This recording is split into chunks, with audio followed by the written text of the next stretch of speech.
आज की बात। स्वागत। आप जानते हैं कि आज की बात में इस समय हम लोग स्त्रोंग त्संग गंपो, ये जो तिब्बती सम्राट हैं, ये एशिया के एक महान बौद्ध सम्राट में इनकी गणना होती है। तो इन्हीं का परिचय इस समय आज की बात में हम आप तक पहुंचा रहे हैं। देखिए कि हमने पिछली कड़ी में ये देखा कि गंपो का जो जन्म हुआ वो तिब्बत के मध्य क्षेत्र में हुआ, लेकिन गंपो पर जब राज्य की जिम्मेदारी आई उनके पिता के देहांत के बाद, तो उसके बाद उन्होंने अपनी सीमाओं का विस्तार करना चाहा और ये विस्तार की उनकी अपनी महत्वाकांक्षा ने इस बात के लिए उनको तैयार किया कि वे तिब्बत के जो योद्धा थे, यानी कि भोट प्रदेश के, तिब्बत अभी का नाम है, पहले इसका नाम भोट प्रदेश हुआ करता था, तो वहाँ उन्होंने योद्धाओं को संगठित किया और इनको संगठित करने के बाद ये जो कबीलों में बटा हुआ जो पूरा तिब्बत था उसके सारे सरदारों को इकट्ठा किया और उनके पूरे कबीलों का एकत्रीकरण किया और एक बड़े प्रदेश का निर्माण किया, बड़े राज्य का निर्माण किया। आगे की बात यह है कि उस समय, जिस समय सम्राट गंपो ने अपना ये राजकाज शुरू किया, उस वक्त चीन में सम्राट त्सुंग इनका राज्य था और गंपो ने चीनी राजकुमारी की मांग की। अब राजा महाराजाओं की बात है। अब चीन में जो राजा थे उनके जो यहाँ जो बेटी थी राजकुमारी, गंपो ने चीनी राजकुमारी की मांग की और चीनी सम्राट के पास विवाह का प्रस्ताव भेजा। चीनी सम्राट ने उसे साफ इनकार कर दिया। तो गंपो हार मानने वाले नहीं थे। देखिए गंपो ने क्या किया, उसकी 2 लाख सेना ने चीन पर धावा बोल दिया। तिब्बत में सारे सरदारों को इकट्ठा करके उन्होंने अपनी जो सेना बनाई थी, इस पूरी सेना के साथ उन्होंने चीन पर धावा बोल दिया और अंत में चीन के कुछ प्रदेश के साथ साथ चीन सम्राट राजकन्या कोंगजो के विवाह में देने पर मजबूर हुआ।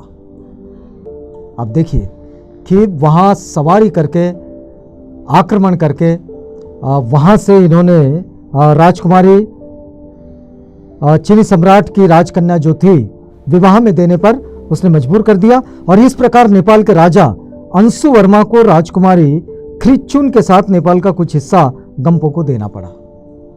तो नेपाल का भी कुछ हिस्सा उस वक्त में तिब्बत को मिल गया था और उत्तरोत्तर बढ़ते हुए अपने सैन्य बल द्वारा उसने पश्चिम में गिलगित, उत्तर में चीनी तुर्किस्तान, इन सब को जीत लिया और इस प्रकार भोट देश का पदार्पण सभ्य जगत में हुआ। गंपो ने देखिए उनकी महत्वाकांक्षा को उन्होंने कैसे किस तरह पूरा किया कि उन्होंने अपने सैन्य बल के द्वारा पश्चिम में गिलगित और उत्तर में चीनी तुर्किस्तान, इन सबको जीत लिया और इस प्रकार भोट देश का पदार्पण सभ्य जगत में हुआ और गंपो सारे भोट देश और पार्श्ववर्ती प्रदेशों के सम्राट बन गए।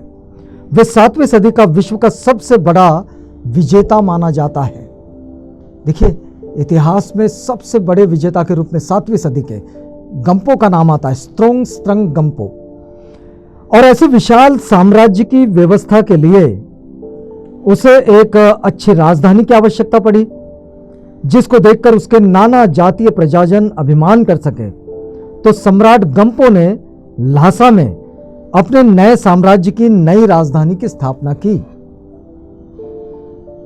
आज भी तिब्बत का ल्हासा जो है वो बड़ा फेमस शहर है और वहीं पर इन्होंने अपनी नई राजधानी बनाई जो भूभाग पहले से रासा यानी कि अज भूमि थी, अब वो ल्हासा यानी कि देवभूमि में परिणत हो गई। ल्हासा को देवभूमि कहा जाता है। तो देखिए ईस्वी सन 650 में सम्राट गंपो के देहांत के समय उसके साम्राज्य की सीमा हिमालय की तराई से पूर्वी और मध्य एशिया के भीतर थ्यान सान की पहाड़ियों तक फैली हुई थी और तिब्बत की सीमा लांघते ही उत्तर, दक्षिण, पूरब, पश्चिम जिस दिशा में भी वो आगे बढ़ा उस दिशा में वह बौद्ध धर्म के संपर्क में आया। हिमालय की तराई से पूर्वी में मध्य एशिया के भीतर थ्यानसान की पहाड़ियों तक उसके साम्राज्य की सीमा फैली हुई थी। और तिब्बत की सीमा लांघते ही, जैसे ही तिब्बत से बाहर निकलते हैं, वैसे चाहे उत्तर हो, दक्षिण हो, पूरब हो, पश्चिम हो, जिस दिशा में भी वो आगे बढ़ा, उस दिशा में उसका संपर्क बुद्ध धम्म से हुआ, बौद्ध संस्कृति से हुआ। और उसके राज्य के दक्षिणी भाग में नेपाल और कश्मीर के रूप में बौद्ध धम्म की जन्मभूमि भारत था। उत्तर तथा पूर्व में तुर्क एवं चीन जैसे विशाल समृद्ध बौद्ध जातियां निवास करती थी।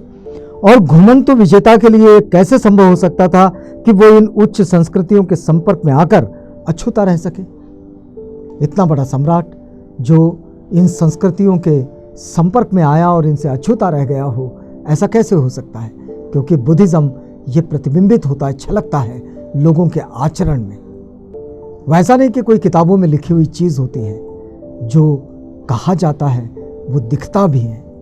और इसलिए यहाँ से वे बौद्ध संस्कृति के संपर्क में आए। और तिब्बत में बुद्ध धर्म पहुंचने के बहुत पहले भारत से दूर दूर के राष्ट्रों में बुद्ध धर्म का प्रवेश हो गया था। और ईसा पूर्व 3री शताब्दी में बुद्ध धर्म अपने भारत की सीमा पार कर आगे बढ़ चुका था। यह सम्राट अशोक का काल।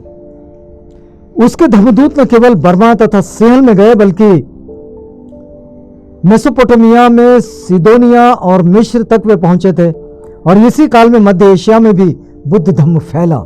इसके अतिरिक्त एक अन्य परंपरा के अनुसार अशोक का पुत्र, जिसने कूचा के आसपास उसके जो प्रदेशों में अपना राज्य कायम करने में वो सफल हो गया था।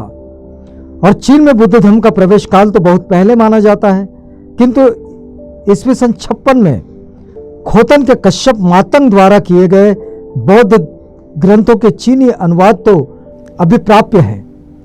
और चीन से ईस्वी सन 272 में बुद्ध धर्म कोरिया में और फिर वहां से 538 में जापान में स्थापित हुआ।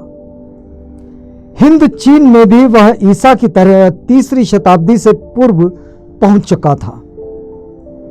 मगर भारत के पड़ोसी तिब्बत में बुद्ध धर्म 640 ईस्वी से पहले नहीं पहुंच सका।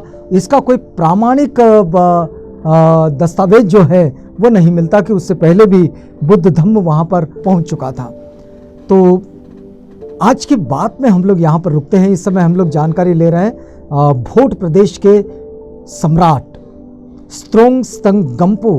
ये जो एशियन बौद्ध सम्राटों की सूची में इनकी गणना होती है, इन्हीं की जानकारी आप तक पहुंचा रहे हैं। यहाँ रुकते हैं इस वादे के साथ कि कल आपसे पुनः भेंट होगी, जब हम इसी बात में, इसी कड़ी में आगे बढ़ेंगे। तो तब तक के लिए हमें इजाज़त दीजिएगा।